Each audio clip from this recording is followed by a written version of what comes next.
Iran সংঘাতের বর্তমান অবস্থায় রেজা পাহলভি কোথায়, এখন এই প্রশ্নটা আন্তর্জাতিকভাবে একটা বড় আকার ধারণ করেছে। আমরা জানি মধ্যপ্রাচ্যের ভূ রাজনীতিতে ইরান দীর্ঘদিন ধরে একটি কেন্দ্রীয় শক্তি হিসেবে অবস্থান করছে, তা অস্বীকারের কোনো উপায় নেই।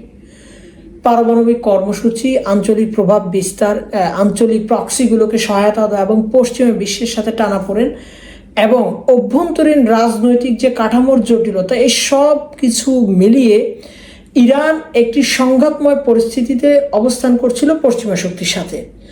এবং বর্তমান সময় যেটা দেখা গেল যে ইসরায়েল এবং আমেরিকার সাথে তাদের যে সম্পর্ক, সেটা এমন একটা উত্তেজনা পর্যায়ে পৌঁছায় যে এটা শুধুমাত্র একটা যুদ্ধের মধ্যে সীমাবদ্ধ ছিল না, বরং এটি একটি রাজনৈতিক, বিশেষ করে দীর্ঘমেয়াদী ভূ রাজনৈতিক সংঘাতের ধারাবাহিকতা এবং একাধিক রাষ্ট্র এবং রাজনৈতিক শক্তি জড়িত থাকার কারণে একটা জটিল পরিস্থিতি আকার হিসেবে ধারণ করেছিল। এই প্রেক্ষাপটে একটা প্রশ্ন বারবার গুরুত্বের সাথে আসে, যে সেটা হচ্ছে এই সংঘাতে আসলে কার লাভ হচ্ছে, কার ক্ষতি হচ্ছে। পাশাপাশি এই যে ইরানের যে বিরোধী রাজনৈতিক ব্যক্তিত্ব রেজা পাহলভি, এই সমীকরণে তার আসলে অবস্থানটা কোথায়, সেটাও কিন্তু বিশ্লেষণের দাবি রাখে। প্রথমে ইরানের রাষ্ট্রীয় দৃষ্টিকোণ থেকে বিষয়টা বোঝা জরুরি।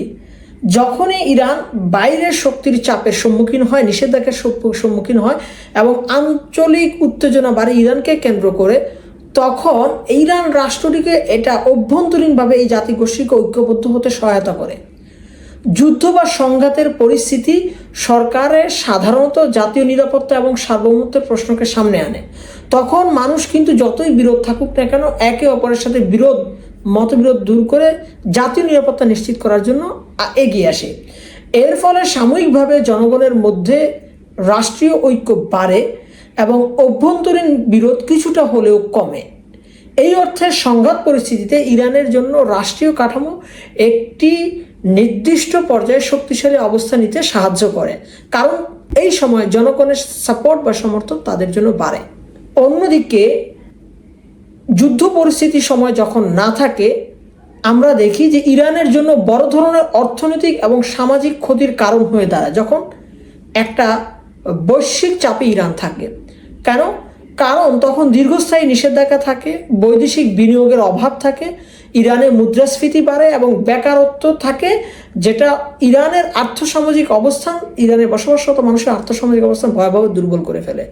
আপনি ভাবতে পারেন পৃথিবীর কোনো দেশ 1 মিলিয়ন টাকা কেউ ছাপে এইভাবে, ইরানে কিন্তু সেটা ছাপতে বাধ্য হচ্ছে, কারণ ইরানের মুদ্রার মান পৃথিবীর সবচেয়ে নিম্ন থেকে নিম্ন স্তরে যে পর্যায়ে দেশগুলো আছে তার মতো।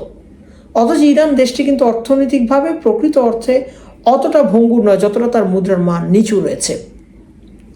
তো ফলে দেখা যাচ্ছে যে সাধারণ মানুষের জীবনযাত্রার ব্যয় বেড়ে যাচ্ছে এবং জনজীবনে অসন্তোষ বাড়ছে এবং কয়েক মাস পরপর বা কয়েক বছর পরপর একটা আন্দোলনের স্ফুলিঙ্গ দেখা যাচ্ছে।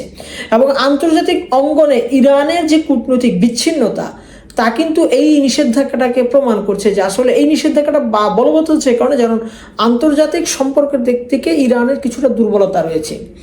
এই জটিল বাস্তবতায় বিরোধী রাজনৈতিক শক্তিগুলোর অবস্থান কিন্তু গুরুত্বপূর্ণ হয়ে ওঠে। বিশেষ করে আমরা যদি রেজা পাহলভির অবস্থান দেখি, যে বর্তমান শাসন ব্যবস্থার বিকল্প হিসেবে পশ্চিমারা তার পক্ষে মত দেন এবং পশ্চিমা বিশ্বের সঙ্গে সম্পর্ক উন্নয়নের প্রয়োজনের কথা তিনি কিন্তু তুলে ধরেন বারবার। এটা কিন্তু তিনি বলেন, সংকট বা যুদ্ধ পরিস্থিতি বাড়লে বিরোধী নেতাদের জন্য আবার যেটা সুযোগ হয় সেটা হচ্ছে তারা আন্তর্জাতিক মনোযোগ আকর্ষণ করতে পারেন।